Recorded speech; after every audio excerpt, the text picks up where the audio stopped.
Boa noite, pessoal, tudo bem? Hoje, então, eu, professor Herbert Aurélio e a professora Catiúcia estaremos aí discutindo dois livros importantes da nossa literatura brasileira, que é Morte e Vida Severina e A Hora da Estrela. Então, nós já temos aqui alguns dos nossos alunos que irão participar na live after, que na verdade vai ser depois, logo a seguir, né? Na hora que terminar aqui a nossa live, os nossos alunos aí, eles vão entrar para comentar um pouquinho as impressões dessas obras. Então, para quem está entrando agora, nós vamos falar de duas obras da literatura, que é A Hora da Estrela, uma obra fantástica aí da Clarice Lispector, e a outra obra é Morte e Vida Severina, do João Cabral de Melo Neto. Duas obras importantes que têm como temática a questão do homem nordestino, o homem pisado, né? O homem mais pobre, que muitas das vezes os governantes eles não têm essa preocupação, né? Vamos dizer assim, tá? E aí nós temos aqui, um desenho bem interessante que sintetiza aí a personagem Macabea, da Hora da Estrela, uma personagem muito fantástica aí da nossa literatura, embora, né, para quem já leu a obra, embora a Clarice Lispector a trate ela, né, pelo narrador de uma forma bem irônica, né, muitas das vezes aí até machucando a personagem, né, vamos dizer assim, tá? Para quem entende aqui o que eu tô falando, tem que conhecer aí a obra para saber, né? E a outra obra que nós vamos discutir é o Morte e Vida Severina, que também é bastante cobrado em vestibulares. Então, nós temos aqui a imagem dele, esse retirante aí que sai, né, em busca de uma melhor condição de vida e de saúde, mas ele só encontra a morte. Por isso, o título Morte e Vida Severina. Estou só aguardando a nossa queridíssima professora Catiúcia entrar para a gente dar prosseguimento à nossa discussão e a gente poder esclarecer para vocês aspectos importantes dessa obra, principalmente vocês que vão fazer Enem, tá? Porque essas obras na verdade, já caíram, né? Algumas questões aí delas já caíram no Enem, mas elas podem vir a cair novamente, tá? Porque o Enem ele é uma caixinha de surpresa, beleza? Então, boa noite a todos, o pessoal que está entrando aí, bem-vindo. Fiquem conosco, vocês podem interagir durante a live, vocês podem perguntar, vocês podem fazer comentários, e aí, à medida do possível, a gente vai, então, esclarecendo, tá? Então, para quem está chegando agora, a gente vai discutir Morte e Vida Severina, que fala de um retirante, né, nordestino que passa uma privação de fome, né, necessidade muito grande, e a obra A Hora da Estrela, que para mim, né, é uma das obras mais fantásticas que nós temos da literatura, embora a gente saiba que o enredo ele é um pouquinho triste. E outra coisa, a gente vai falar e dar alguns spoilers das obras, tá? Porque aqui, como é uma live para a gente discutir os aspectos aí do enredo, então não tem negócio de ficar, né? Leia a obra para você conhecer. A gente vai ter que falar, tá? Beleza? E aí, se vocês também quiserem comentar, vocês podem comentar, tá? Bom, a Catiúcia não entrou ainda. Se vocês quiserem comentar alguma coisa, perguntar já alguma coisa, sintam-se à vontade, tá bom? Então, estou vendo aqui que nós temos os nossos alunos que vão participar. A Carla, Giovana, boa noite. Marcelo, também boa noite. Anitta, boa noite. Ana Beatriz, né? Boa noite, não sei se ainda está por aí. Wallace, Gabriele, Maria Célia. Boa noite, gente. Bem-vindos. Sintam-se à vontade. Bom, a Catiúcia não sei o que aconteceu que ainda não entrou, mas tudo bem. Boa noite, Anitta. Boa noite, Ulisses. Bem-vindo. Então, olha só. Então, enquanto ela vai entrando, né, vamos comentando aqui um pouquinho das obras, porque tem muita coisa para ser comentada, né, gente? Então, nada aqui do que eu vá comentar, vocês vão entender toda a obra, né, todo o contexto, porque tem muitos detalhes, né? Então, vou falando mais da minha obra para não tirar aí a participação da professora Catiúcia, que vai falar sobre o Morte e Vida Severina. Então, na Hora da Estrela, vocês sabem que essa personagem, a Macabeia, né, é uma personagem que sofre bastante.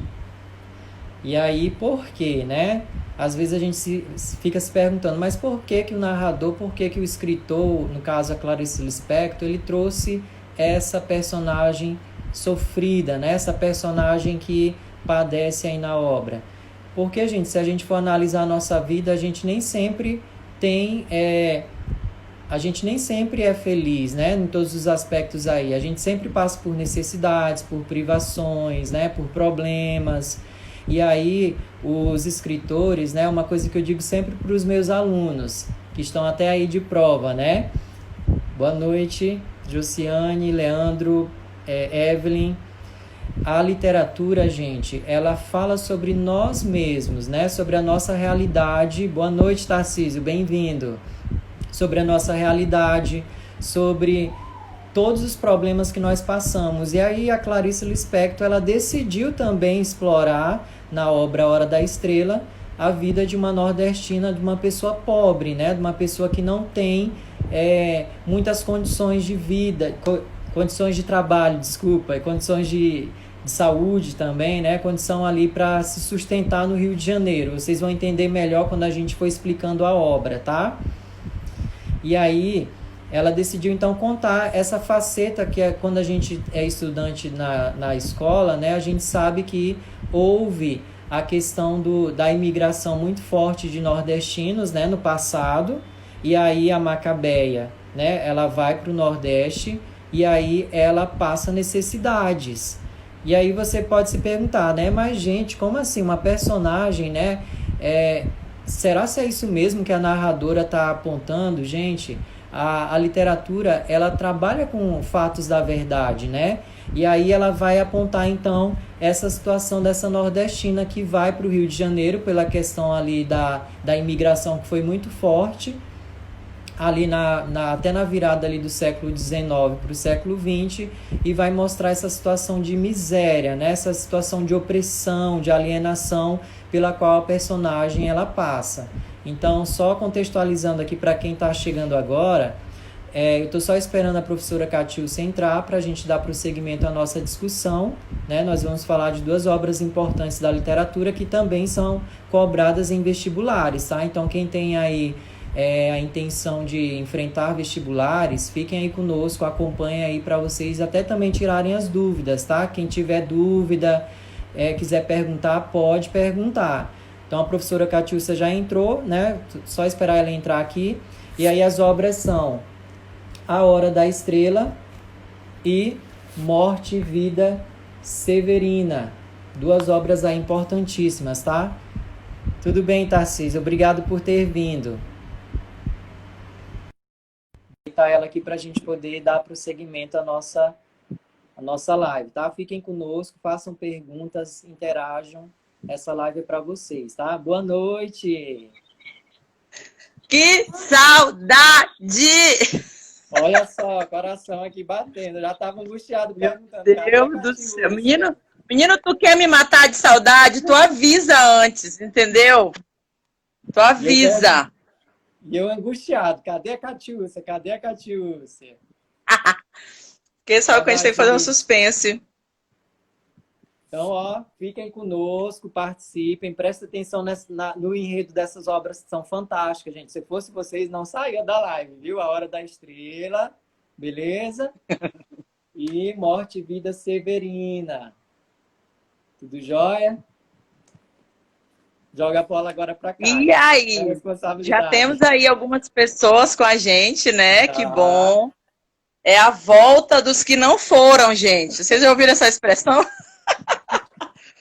A volta dos que não foram, porque a gente deu um tempinho aqui no FITES, mas nós estávamos aí fazendo mil coisas, né? Graças a Deus, tanto eu quanto o Herbert.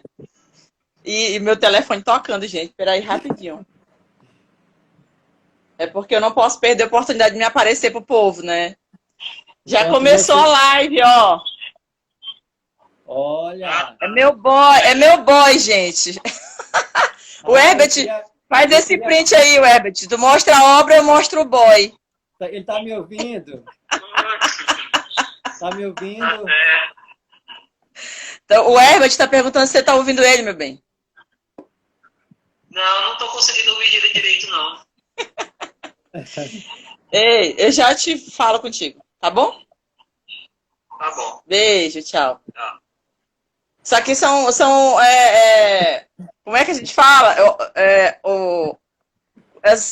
Os bastidores, como é que tem um outro nomezinho em inglês, por favor? Tem, Help tô me, tentando please. lembrar aqui que também Make tem um off. banner, né? Ah, make Make off, off. verdade, exatamente. Ah, eu queria Make agradecer, viu? Eu queria agradecer, já que ele entrou aí. Foi bom que ele entrou, porque eu tava já esquecendo. Agradecer o Denis de coração. Denis, obrigado pela sua disponibilidade aí de fazer os nossos flyers, né? Ficam lindos. Esse último também, ele ficou perfeito. Perfeito, né? Perfeito. Tá Muito se lindo, aprimorando viu, Denis? ele, né? Olha, ele tá aí, ó. Obrigado, Denis, pelo seu Pronto. trabalho, viu? Muito obrigado. Muito lindos flyers. Esse último ficou perfeito. Ele arrasa, né? Ele arrasa. É. Bom, e aí eu queria agradecer, assim, especial, não sei dos nossos convidados da Live After, quem já está por aqui com a gente, mas, assim, é um agradecimento cheio de amor, porque desde quando nós pensamos lá atrás, na primeira edição, que nós já estamos na sexta, ai meu Deus do céu, já pensando no nosso projeto, assim, tipo, nós estamos na 50ª edição. O Herbert, eu tô louca, eu fico pensando milhares de coisas, milhares de obras pra gente fazer, enfim, isso aí pode nós conversarmos nós dois. Então, e eu só queria agradecer, assim, né, enaltecer a presença de dos estudantes que estão aqui com a gente agora, e também quem vai estar na live after, né, porque o povo faz after festinha, e a gente faz after de discussão de obra literária. Exatamente, né? Até porque literatura é importantíssimo, né? E nós sempre pensamos isso aqui para vocês, gente. É claro que é realização pessoal também, né? Um pouquinho de hedonismo faz bem para a saúde, né? Mas o principal objetivo é alcançar vocês. Porque a gente sabe que vocês são leitores, que muitos que vêm aqui para a live com a gente são leitores. Mas será que leem os clássicos? Será que não lê só quando o professor manda, obriga, diz que vai cobrar na prova, né? Então a gente está aqui para tentar desconstruir isso, né, Herbert? É, porque, gente, literatura é fantástico, né? A literatura é alimento para a alma, né? Inclusive eu fiz uma live aí passada, vocês podem assistir depois lá no meu canal do YouTube. Eu tenho um canal do YouTube, tá, gente? Abri também um canal Sigam, do YouTube por favor, se inscrevam. Pois é, chamado Literatura com o Professor Aurélio. E lá tem esse vídeo, né, sobre essa temática da importância da literatura. Foi uma discussão belíssima, né, sobre a importância, porque a gente sabe que ela é importante, né, como alimento da alma. Mas muitas das vezes as pessoas elas não entendem a proposta e acabam aí, né, tratando com ojeriza, né, ou seja, com desprezo, sendo que ela vai muito além, né, de só leitura, né? Gente, só para registrar o Leonardo aqui na live com a gente, não sei se é a primeira vez que eu tenho a oportunidade de comentar, filho do Ayrton Souza. Então, assim, bem-vindo, Léo, né? Bem-vindo a todos que estão por aí. Gabriela de Vitória, que já vai estar com a gente, que eu estou conseguindo ver aqui, passando na fila. Já tem alguns alunos aí que maravilha, Tamires. Bora lá. A gente vai falando. Evelyn, né? A Tamires, gente, é uma aluna de Juruti, Baixo Amazonas, e está aqui com a gente, porque o FITES literário não tem fronteiras, né, Herbert? É verdade. Ó, o Marcelo Sabino aqui contribuindo, dizendo que Morte e Vida Severina é uma pérola da literatura brasileira, gosto muito. Pois é, vamos trabalhar aqui algumas curiosidades de Morte e Vida Severina, tá? Marota, daquele jeitinho bem maroto que a gente gosta de trazer, porque a gente está focado para vocês que que estão nessa vibe, né? Ai, não posso mais usar a palavra leve agora. A palavra leve foi maculada. Vocês que estão nessa vibe fluida, nessa vibe cheia de fluidez da juventude, né? Também te amo, Tatá. E assim, é muito bom a gente ter esse contato com nossos alunos, mesmo pós-escola. Eu acho que os que eu convidei, todos são ex-alunos, né? Que eu costumo brincar que são eternos alunos filhos. E pelo que eu acompanhei um pouquinho, porque a nossa semana foi daquele jeito corrida, né, Herbert? Os seus também são ex-alunos seus, né? Isso. Então, assim, que legal que ninguém tá aqui por interesse, tá, gente? Que o povo diz, vai só pra live dos profs, porque vai ter prova, que quer ponto, tá? E nada a ver. Nada a ver. O povo tá aqui porque ama a literatura como a gente e porque quer se divertir, porque a nossa intenção aqui é se divertir. Aí eu tô chateada que eu não tenho a obra impressa, Web. Para de me fazer inveja. Ó, inveja, viu? Ó, Morte e Vida Severina, A Hora da Estrela, viu? Ó, inveja, viu? Sou hater agora. Agora eu tenho, a maioria dos clássicos eu fiz doação, e aí como eu tô nessa minha vida nômade, né? Vamos ver se eu sossego agora aqui, mas eu acho que não, hein? Tem aí umas coisas aí acontecendo, talvez eu me mude de novo, enfim.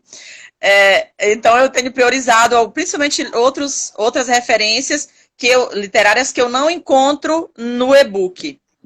O que eu estou achando no e-book? Fica aí essa pergunta para nossa live after, hein? Quem está lendo e-book aí, digital, vamos conversar também um pouquinho sobre isso, se der. Tá bom? Eu acho que a gente tem que ir, né? A gente fica aqui conversando. Já tem 15 minutos aqui já de live. Olha aí, olha aí. Aí eu tenho o que agora? 10 para falar? Eu que vou começar ou tu começa? Vamos quebrar esse paradoxo? Começa aí hoje. Tá bom, eu começo hoje. Então, gente, vou falar sobre a nossa queridíssima Clarice Lispector. Quem conhece Clarice Lispector, levanta a mão. Clarice Lispector, gente, é uma escritora fantástica. Olha só, meu coração, quando eu tenho que falar da Clarice Lispector, meu coração ele bate muito forte, né? Porque eu acho que ela é uma das... Eu acredito fortemente que ela é uma das escritoras mais importantes da nossa literatura brasileira. E aí, essa obra, né, A Hora da Estrela, é aquela obra mais filosófica dela, né? A Paixão Segundo GH, são obras assim que me marcaram profundamente, né? Todas as vezes quando eu leio A Paixão Segundo GH, eu fico, meu Deus, o que é isso? Porque ela é fantástica, né? A Clarice Lispector era uma mulher do seu tempo, né? Uma mulher muito enigmática, desculpa, como a Tamires apontou, mas uma mulher, gente, ó, cabeça, viu? Uma mulher com os pés no chão e uma pessoa mesmo com inteligência bem elevada, né? Vamos dizer assim, tá? Então, para deixar de enrolar, vamos começar comentando aqui rapidinho a vida dela para eu falar alguns aspectos do enredo da Hora da Estrela, que é a obra que eu vou tratar, que é bastante cobrada em concursos e vestibulares, tá? Em alguns vestibulares aí da região sul e sudeste ainda a Hora da Estrela é cobrado, tá? Então, a Clarice Lispector, ela não é brasileira, ela é ucraniana. Os pais dela, né, vieram fugidos lá da Ucrânia porque estava acontecendo uma perseguição contra judeus. Algo semelhante ao que a gente vê aí na nossa história mundial, né? Quando Hitler ele perseguiu os judeus na Europa. E aí o que acontece? A Clarice Lispector, então, veio com os pais ainda criança, né, bebê de colo, fugidos, né, ali da perseguição, e aí eles chegaram e se estabeleceram ali, moraram um tempo em Maceió e logo em seguida em Recife. Mas o pai da Clarice, né, devido às condições muito precárias, né, de pobreza, né, de fome, de miséria, decidiu tomar uma decisão aí, né, para ser redundante, de ir para o Rio de Janeiro, porque o Rio simbolizava aí prosperidade e uma possibilidade de ascensão social, né? Porque quando a gente estuda a história do Brasil, que também é assunto, história e geografia do Brasil, lá também tem esse assunto, né, que é a questão das imigrações dentro do próprio Brasil, por exemplo. Então, o que acontece na obra, né? Ele problematiza algo que o próprio Graciliano Ramos já tinha problematizado lá em Vidas Secas, que é a questão da imigração dos nordestinos para cidades mais afamadas, né? Cidades que dariam aí uma oportunidade de crescimento, uma oportunidade de ascensão social. E aí o pai dela vai com a Clarice, né, ainda criança ali por volta de 8, 9 anos, junto com as duas irmãs para o Rio de Janeiro. A mãe dela tinha falecido quando a Clarice tinha mais ou menos uns 8 anos de idade. Mas aí a Clarice ela já tinha aquela pegada para construir histórias, né? Ela lia muito, ela gostava muito desse mundo da narrativa, do mundo da escrita e da leitura.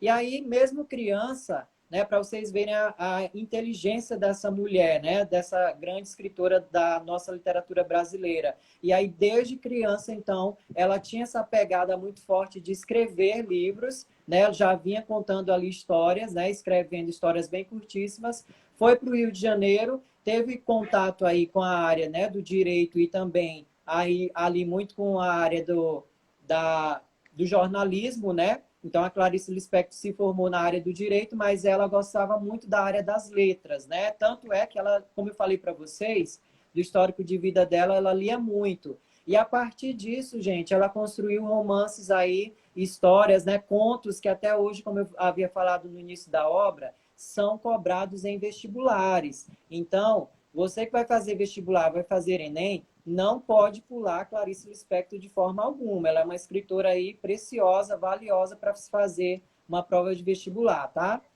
E aí tá. A Clarice Lispector, então, ela casou, né, com um homem, eu não lembro aqui agora o nome do marido dela, tá? Mas ele era diplomata, então ela viajou muito pelo mundo, porque eles tinham que ficar nesses países representando o Brasil. E aí mesmo assim, isso não impediu ela de escrever, né, os romances dela.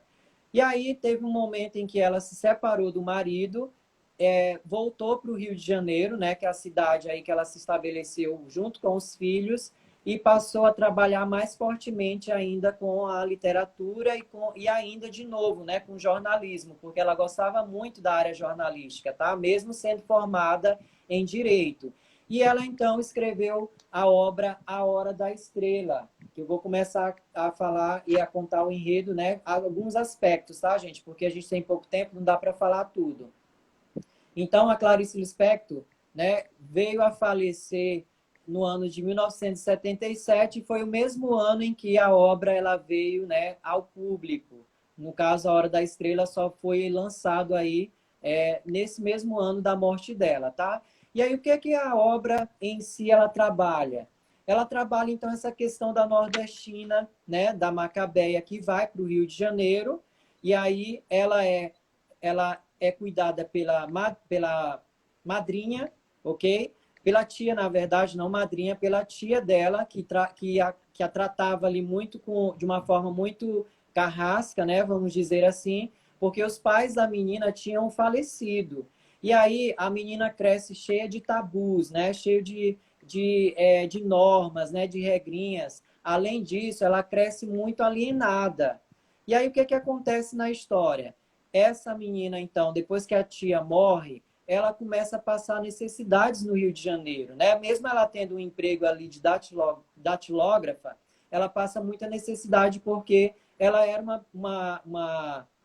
uma trabalhadora muito alienada, né? Uma trabalhadora que não sabia fazer muita coisa. Porque pense aí, né? Uma nordestina do interior, que praticamente não tem muito ensino escolarizado, né? A Macabela não tinha muito ensino escolarizado. Então, ela vai para o Rio de Janeiro, tinha só um curso de datilografia, consegue ali um emprego e ganha menos do que o salário mínimo, né? Tem esse detalhe que eu não tinha mencionado antes, ganha menos do que o salário mínimo, é explorada, é alienada, e aí ela não se dá muito bem nessa cidade, né? Inclusive, na nossa análise, a gente diz que a cidade se volta contra ela, né? Uma linguagem metafórica que eu acho que vocês entendem. Como assim? Praticamente por ela ser pobre, não ter educação, né? No sentido de ensino escolarizado, ela aí vai penar, né? Como o pessoal fala, usando uma linguagem mais coloquial e mais simples para que vocês entendam. E aí, gente, o resumo da ópera é essa. E aí, algumas situações aqui rapidinho, só para a gente finalizar e eu dar a palavra para a Catiúcia por causa do nosso tempo. Ela também, ela se envolve, né, com um homem ali nordestino chamado Olímpico de Jesus, só que esse cara, ele é machista, né?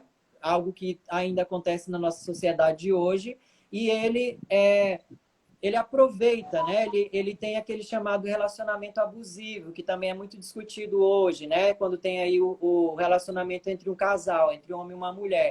Ele é aquele homem com um relacionamento abusivo porque ele quer mandar, né? Ele quer ficar por cima, ele não deixa a Macabéa se expressar muito bem, até porque a Macabéa, gente, por ela ter essa dificuldade com a linguagem, pela explicação que eu já dei para vocês, ela não consegue se comunicar bem. E aí o Olímpico, que é mais esperto, né, que é homem, né, que uma outra problemática aí também que a Clarice Lispector problematiza, essa questão do homem, né, na sociedade, que muitas das vezes tem um poder maior do que a mulher. E aí o próprio Olímpico, ele é esse homem que quer pisar, né, vamos dizer assim, na Macabéia. Isso, e aí como o Alice falou, né? Eu tô lendo assim rápido, mas eu não consigo me concentrar quando eu leio, tá, gente? Me perdoem. O Alice, meu aluno que vai comentar na live after, ele falou, né? E rebaixa ela, isso mesmo. Porque ela praticamente, gente, ela não tem o poder da palavra, né? Ela não consegue se comunicar bem. Inclusive, uma questão também, ligando a esse ponto que eu acabei de falar, né? Que eu também já tinha falado, é que ela é alienada. Todo o conhecimento que a Macabéa ela adquire, que ela externaliza ali através da fala, é pela rádio relógio, né? Ou seja, tudo que ela ouve pela rádio relógio, por isso que essa imagem aqui da editora Hulk eu acho fantástica, né? Porque traz ela aqui com a rádio relógio, ó. Tudo que ela, então, fala, que ela conhece do mundo, que a cerca pela rádio relógio. Então, trabalha muito bem a questão da alienação. E aí também nós temos a questão ainda da alienação, que ela quer ser como personagens do cinema, né? Como a Marilyn Monroe, a Greta Garbo, que era uma outra atriz aí muito famosa aí ali no passado, né? Ali quase na mesma época da Marilyn Monroe. E aí a Macabéa também quer ser essas mulheres. Olha o padrão, né? Você olha para Marilyn Monroe, ela é branca, alta, magra, cabelo loiro, né? E bonita. E a Macabéa, gente, o narrador, né? Ele mostra que ela não é isso, ela é o oposto, ela é o contrário. E aí eu já trago aí, só para finalizar, por causa do tempo, eu já trago a explicação do título, né? Por que a Hora da Estrela? Porque a Macabéa, ela quer ser como personagens aí do cinema, né? Ela é alienada, né, por esse cinema americano. Ela quer ser como a Marilyn Monroe, mas ela não segue. Mas ela não segue padrão. Opa! Sem problema, no problem. Ela não segue esse padrão, né, imposto pela mídia. E aí ela acaba sofrendo, né? Porque ela não tem aquele biótipo lá da Marilyn Monroe. E aí, por que a Hora da Estrela? Porque, gente, ao final da novela, né? Muitos críticos dizem que é uma novela até por causa da narrativa que é curtinha. Ao final da novela, ela acaba sendo atropelada e ela tem o seu momento de estrela, né? Porque as pessoas... Até então, ela era uma personagem invisível. Ela andava pelas ruas do Rio de Janeiro, ninguém se importava com ela, ninguém estava nem aí para ela, ninguém dava a mínima bola. E aí ela é essa personagem invisível. O Olímpico, né, deixou ela para ficar com a amiga do trabalho dela, né? Eu não tinha contado isso para vocês, né? Um babado aí, como o pessoal comenta, né, Catiúcia? Então... Tu vai já falar mais sobre a obra, né? Essa primeira parte é da autora. Aí eu vou te voltar a palavra. Para você falar da obra, lembra? O nosso esquema, tá? Só para você ficar tranquilo. Mas eu estou de olho no tempo aqui. Sim, mas assim, porque você está preocupado, mas eu vou voltar a palavra para você falar mais da obra. Lembra? Ah, tá. Mas porque eu já peguei o gancho aqui, né? Primeiro o autor. Sim. Mas não preocupa que você vai ter de volta o tempo. Tá bom. E aí o que que acontece, né? Então a Macabeia, gente, ela vive esse momento de estrelato, né? Ela vive aí a hora da estrela, por quê? Porque ela é atropelada e a partir desse atropelamento ela cai no chão ali numa avenida pública e aí o que que acontece? As pessoas começam a ali ficar ao redor dela para contemplá-la, contemplar a morte dela, né? Que hoje, eu não sei se vocês já viram aí algumas críticas, né? Alguns memes que rolam aí em relação a essa questão da mídia, né? Tipo assim, a pessoa tá fazendo alguma coisa, aí o fulano tá lá com o celular em cima, né? Ele, tipo assim, ele não te ajuda, mas ele tá lá com o celular gravando. É mais ou menos isso que acontece na morte na Macabeia, né? Ela cai no chão depois que ela é atropelada por um carro, e aí a população ali que está passando, os transeuntes, né? Começam ali a circundá-la, ficar ao redor dela para contemplar essa personagem que naquele momento vira uma estrela, né? Então é esse momento aí que ela vira estrela que dá título à obra. Mas percebam, tá? A literatura você tem que analisar com atenção. Esse título ele é irônico, porque a personagem ela não tem nada lá da personagem lá no caso da Marilyn Monroe, Glamour, né? Glamour. Não tem nada desse glamour criado aí pela mídia, né? Que a mídia impõe. Muito pelo contrário. E aí ela é esse outro lado, né? Esse outro lado que é tipo assim. Então, o que o Rodrigo ele trabalha? O ser e o não ser, né? Que seria o contrário, né? Então, nós somos, mas tem aqueles que não são, que são aquelas personagens que são invisibilizadas, né? Então, a Macabeia, né? Juliana, isso, como a Juliana falou, a Macabeia ficou famosa às avessas, exatamente, porque foi isso que aconteceu, né? Então ela é essa personagem invisibilizada que não ganha muito aí atenção, só quando morre, tá? Bola pra Catiúcia, falei demais. Imagina. Então, eu fico com vontade de comentar a Hora da Estrela, mas eu vou me quietar aqui. Pode comentar. Não, porque senão a gente termina não contemplando a outra obra, né? Sim, mas eu sim. vou partir do seguinte princípio. O que Clarice Lispector tem de comum com João Cabral de Melo Neto? Vamos fazer esse link aí nesse feat de hoje. Né? Ambos pertencem à terceira geração modernista. Tá? Sendo terceira geração modernista, a influência básica na obra dele, que a gente passa 2 meses para trabalhar isso na sala de aula, né?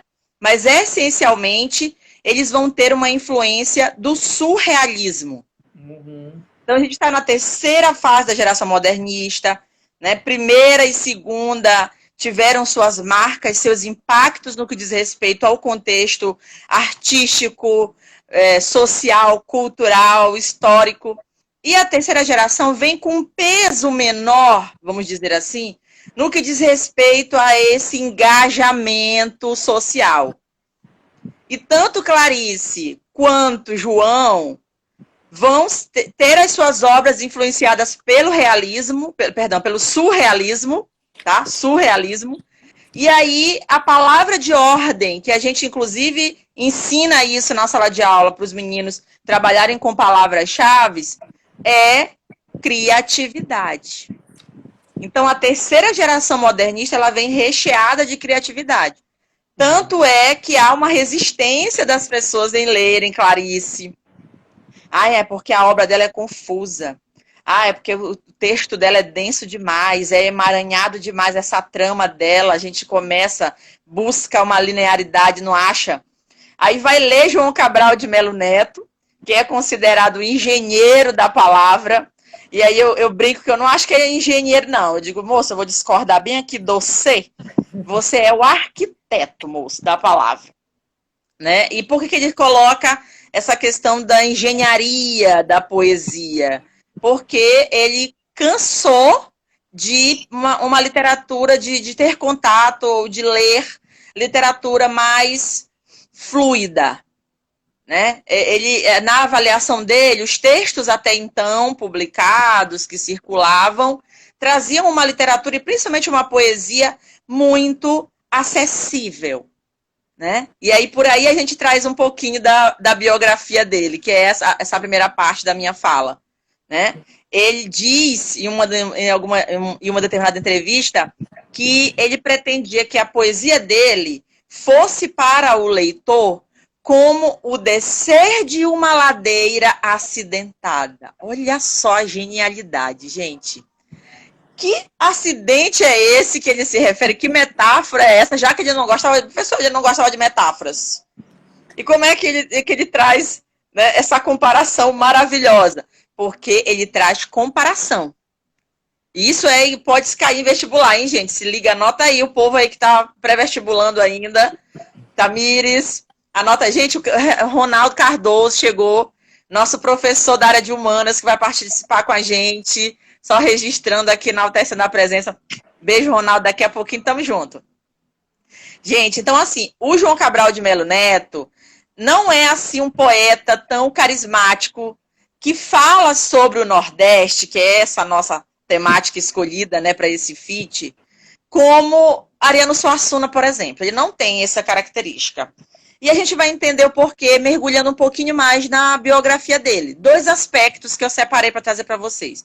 Primeiro, que ele é filho de família abastada de Pernambuco, né? Ele era um menino de engenho, que como é que é o nome do escritor do menino de engenho, Herbert? Me ajuda.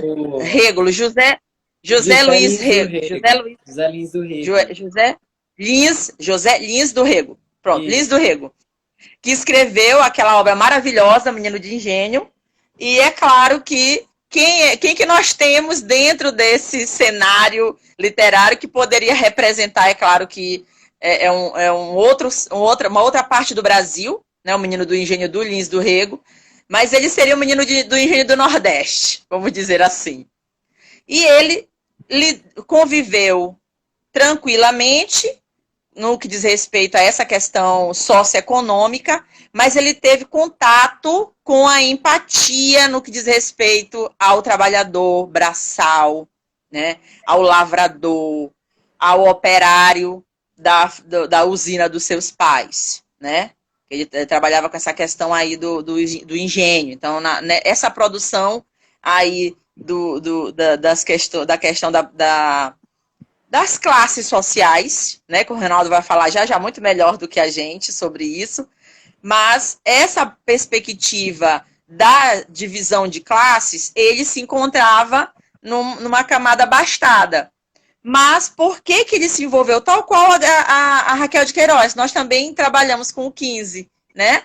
Mas como que ele consegue desenvolver essa empatia para escrever Morte e Vida Severina, que é um poema narrativo, né? Ou uma poesia dramática, como queiram chamar, tem vários teóricos aí que vão denominar de formas diferentes, mas é uma poesia que traz uma história com começo, meio e fim.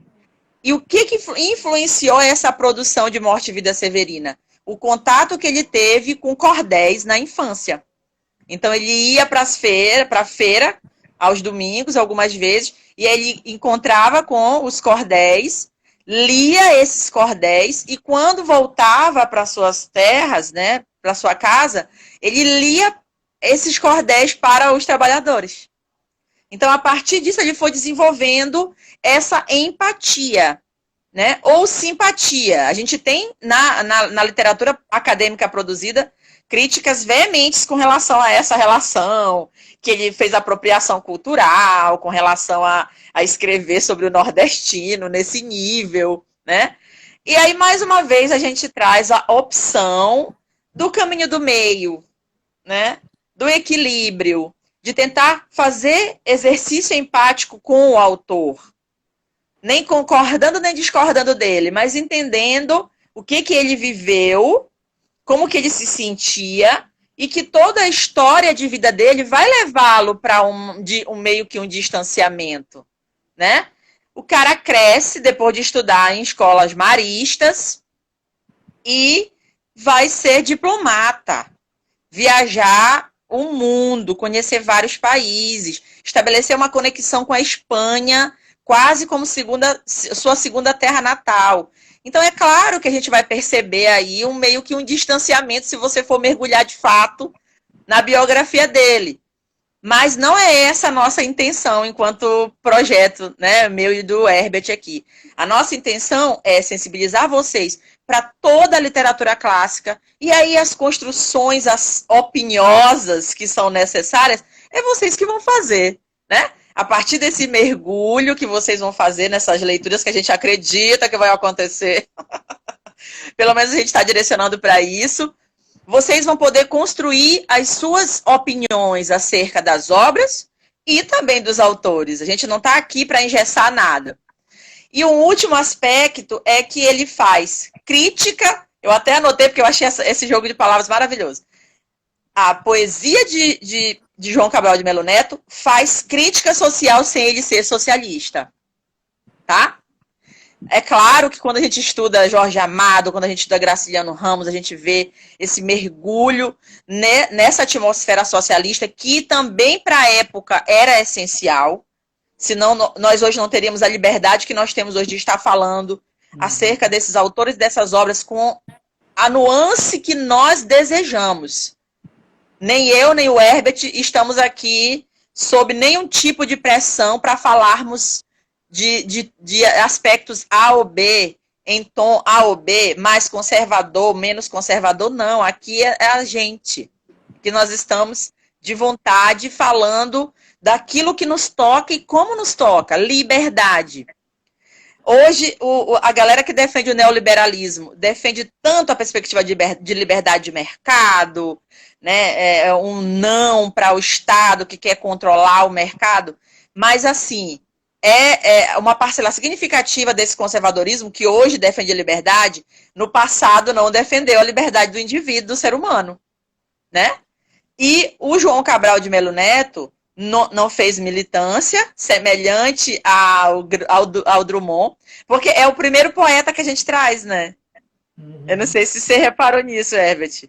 A gente estava falando até agora mais de prosadores, né? Uhum. E aí o João agora vem inaugurando essa vertente. Uhum. Quem sabe aí as próximas obras nós vamos trazer poesia também mais, né? Pra gente trazer essa galera para mergulhar com a gente também nesse universo poético da literatura clássica. Eu me sinto até um pouco mal de denominar essas literaturas que a gente tem apresentado aqui de clássico, né? Eu me identifico muito mais com o termo canônico, para poder dividir, identificar que é diferente dessa literatura produzida hoje mais contemporaneamente. E ainda hoje não defende um pouco. Pois é, né, Anitta? Precisamos, né, destacar isso, muito bem colocado, porque a gente precisa combater as falácias, né? Ideologias, eu acho que nós precisamos respeitar. Mas as falácias não cabem, é fake news, então a gente tem que combater mesmo, tá certo, Anitta aí, se colocando. Tá? Então ele fazia essa crítica social, mas, por exemplo, tem muitos estudiosos, biógrafos dele, que colocam que ele não gostava de Morte e Vida Severina. Porque havia uma exigência para que o literato, para que o escritor, ele tivesse esse engajamento e essa militância que ele não se identificava. E aí a gente encontra mais um ponto em comum com outra obra que a gente já analisou aqui, que é a da Raquel de Queiroz, do 15. A Raquel também sofreu isso, inclusive nós trouxemos o babadeiro que aconteceu, né? Na entrevista dela no Roda Viva, o cara querendo por força, né, colocá-la na parede, no sentido de que ela não desertou do movimento comunista e tal. E aí, se a gente defende liberdade para uma ideologia socialista, nós também precisamos defender liberdade para outras perspectivas. Concordam? Então ele tinha esse ranço, e é um ranço que se explica na infância. Porque, como eu falei, ele gostava de cordel, né? Ele tem alguns comentários nas entrevistas, muitas que eu assisti para me preparar para esse momento, né? Em que ele coloca o quanto é que ele é encantado com o cordel e o quanto que ele tinha ranço de poesia clássica. Que aquela métrica toda, aquelas rimas muito bem marcadas, causavam até uma certa aversão nele. E aí ele começou a produzir uma poesia também com estrutura, porque não tem como ele se livrar disso, né? Olha o histórico da pessoa influenciando na pessoa, não tem jeito, né? Mas ele fez opção, por exemplo, pelo verso de 7 sílabas, que tem uma pegada muito mais do cordel e muito mais dessa poesia popular, considerada popular. Né? E a Anitta contribuindo de novo, a liberdade deve estar em todos os campos, exatamente. Por isso eu sou a favor da social-democracia, né? Que é você estabelecer essa relação de respeito. E agora falando já um pouquinho da obra, né, Herbert? E aí eu já falo aqui um pouquinho da obra, tal qual você fez, e a gente vê quantos minutos nós temos para que cada um, de repente, tenha alguma consideração a mais. Pode ser? Olha Beleza. só, a gente está aqui. Fala. A gente está com 45 minutos já de live. 45, né? Então eu vou só comentar da obra e a gente já vai encerrar, né? Isso. Então a obra, ela traz estruturalmente, como eu já falei, é uma narrativa poética. Então ela vai ser toda organizada em versos, tá? É um imenso poema narrativo com 18 cenas. E o que vocês precisam entender dessas 18 cenas? Dessas 18, 12 trazem o êxodo, a saída de Severino, que é o personagem principal, que todo mundo conhece, né? Para chegar ao litoral, vislumbrando dias melhores, tal qual nós estamos agora querendo sair da pandemia, né? O nosso foco está sendo chegar ao Capibaribe, tal qual Severino o fez em Morte e Vida Severina. E aí ele passa por várias situações em que ele vai vendo e confirmando aquela vida severina, que representa aqui um adjetivo que traz essa questão da miséria, né, de todas as mazelas, principalmente com relação ao abandono que a população dessas regiões sofre, abandono do Estado, abandono da iniciativa privada, abandono do terceiro setor. Gente, nós estamos falando do século XX. E comecinho da segunda metade do século XX, não queiram fazer uma viagem para essa época do tempo, tá? Porque a gente não tinha política nenhuma de assistencialismo. Hoje, olha como nós já evoluímos. Hoje nós já estamos discutindo a melhor política assistencialista para o Brasil. Nessa vida sofrida, Tatá, isso mesmo. Nessa época, nós não tínhamos esse tipo de política. Então, era nasceu, morreu, para quem não tivesse o mínimo de condição de sobrevivência. E Severino decidiu, representando, claro, né? Olha o universalismo também da obra, representando toda uma nação sertaneja, né? Decidir que queria melhorar a sua qualidade de vida, melhorar a sua vida, buscar a qualidade de vida. E aí, só que o João é tão, né, é genial nessa construção, teórico, cientista, que ele não romantiza essa jornada do Severino. Ele vai acreditando em dias melhores, mas ao mesmo tempo se deparando com a confirmação o tempo inteiro das suas mazelas. Então, ele chega ao litoral, fica feliz porque ele vê tudo verde em determinado momento. Eita, agora eu venci na vida, né? Só que, e aí ele procura os trabalhadores não estão ali na região primeira que ele chega, mais próximo do litoral. E aí ele, agora eu vou ser feliz aqui, porque as pessoas nem precisam trabalhar todos os dias, devem estar folgando de tão próspera que é essa região. E ele descobre que, na verdade, as pessoas também estão velando um lavrador que morreu. E ele é tanto sofrimento que ele chega à beira de pensar no suicídio. E quem o salva é o José Mestre Carpina, que representa aí o São José, porque essa obra não é religiosa, tá? Mas ela é considerada também, inclusive pelo autor, um auto de Natal. Uhum. Mas é claro que é João, né, gente? João Cabral de Melo Neto, inteligentíssimo, intelectualíssimo. E aí é claro que ele não vai fazer sim, um auto pelo alto. Então ele traz essa presença do José Mestre Carpina para ser a pessoa que vai salvar o João da morte, do suicídio, que ele pensa. E o nascimento do filho desse José é a representação de esperança. Que embora a obra nos traga, através do Severino e de todos os severinos que ele vem registrando na obra, é que vale a pena sonhar e buscar dias melhores. Embora a realidade esteja sendo jogada cronicamente no teu rosto, que ela é cruel, que a realidade é dura, é cruel.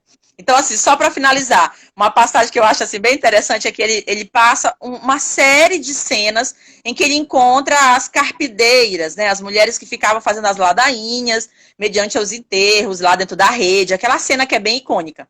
E aí tá, ele chega no nível mais elevado de desenvolvimento social no que diz respeito à questão geográfica. E aí ele encosta no muro para estar pensando sobre a vida dele. Meu Deus, será que valeu a pena toda essa jornada?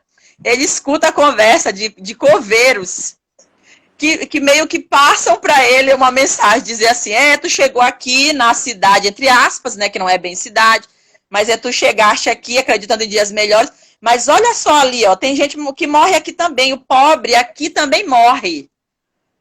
E o rico, que defende que a morte é igual para todo mundo, na verdade não é, porque o rico ele vai ter o enterro com pompas, né, e requinte, e o pobre vai morrer aqui, ó, de certa forma, sem dignidade. Então, quer dizer, é uma obra... Catiúcia, Um minuto, né? Estou encerrando. Uhum. Fala. Olha o tempo. Não quer fazer observação depois? Fala, termina. Só para finalizar, vale muito a pena, gente, muito a pena. Nós somos apaixonados por Morte e Vida Severina. Apaixonem-se também, porque amplia o nosso capital cultural e que vocês vão usar esse conhecimento para muito além das provas, para muito além das questões, né? E a gente vai conversar muito daqui a pouco na Live After. Não sei quantos minutos nós temos, mas agora está contigo. Então, só pegando a fala do Wallace e da Catiúcia, o Wallace coloca, né? E o pobre vai para uma vala comum, porque o autor ele mostra isso, né? Mas por que a vala comum? Porque ali ele mostra, né, pela palavra vala comum, que existe até na hora da morte, gente. Olha como ele problematiza isso de uma forma inteligentíssima, né? A questão muito clara de separação, né, social. Então, o rico tem uma vala bem mais elaborada, tem um caixão bem mais elaborado, enquanto o próprio Severino, ele é um pobre lascado, né, como o pessoal diz, e ele vai para uma vala comum, né, só aquele buraco lá, só para ele ser jogado dentro da cova e ser enterrado, né. Então, o João Cabral de Melo Neto, é isso que eu queria reforçar, tá, Catiúcia? Que ele trabalha muito bem essa questão da divisão das classes sociais, né? De um lado você tem o rico que é poderoso, que oprime, né? Porque ele mostra isso dentro da obra, e do outro lado você tem o oprimido, tem aquele que sofre, aquele que é pobre, aquele que é ignorante, aquele que não tem muitas condições de vida. E aí fica essa sociedade desigual, né? É mais ou menos isso que eu queria falar. Já estamos aqui com 52. Vamos Então, salvar gente, logo, então, né? A gente continua falando. Deixa eu só agradecer, porque tem gente que não volta para After, né? Tem gente que veio aqui. Ó, a Paula está participando aqui, reforçando tudo que você disse, que a gente construiu aqui junto. Só agradecer quem esteve aqui com a gente, quem ainda está, que não vai poder participar da After. A gente vai estar de volta, não sabemos ainda se vamos fazer semanal ou quinzenal, mas o nosso projeto continua. Então, acompanhem os nossos perfis no Instagram. A gente está sonhando de fazer também no Face, né? Qualquer dia desses. no YouTube, e a nossa né, ideia, no YouTube, quando a gente tiver essa condição, né? Ter muitos inscritos. E aí, vamos defender a literatura, gente, porque a literatura é o retrato da realidade. Então, gente, eu também agradeço, tá? De coração a vinda de vocês, porque falar de literatura é você falar de conhecimento, né? Falar de coisas, de questões importantes aí sobre a nossa vida, sobre coisas que a gente precisa saber para a gente não se tornar uma personagem alienada, né? Como a própria Macabeia, né? Na Hora da Estrela. Então, muitas das vezes lá ela era oprimida porque também ela não tinha conhecimento, entende? Produto, né? Produto desse meio excludente. Exatamente. Então, a gente tem que tomar muito cuidado, gente, com essa questão da alienação, porque é um ponto sério, tá? Então, a gente vai fazer a live after agora. Então, a gente para que vocês voltem, tá? Porque vamos ter participações dos alunos. Então, por favor, voltem. A Catiúcia vai puxar, né? Ela vai abrir a live after, porque ela vai conversar com alguns alunos aí que vão falar da obra Morte e Vida Severina, e logo na sequência vem eu com os alunos falando sobre as impressões dele sobre a Hora da Estrela, tá? Então ela vai puxar, o perfil dela é professora _ Catiúcia, tá bom? Então entrem, gente, vai ser bem Catiúcia, interessante. contrário. Ah, Contrário. é o contrário, desculpa, é porque eu esqueço. Catiúcia _ professora. Ela vai puxar a live agora, eu vou encerrar. E aí vocês entrem, gente, porque vai ter participação dos alunos, Salvando, tá? vai estar no IGTV, vai estar no IGTV do Herbert, tá? Essa live. Isso. Então bora lá. Tchau, tchau, obrigado.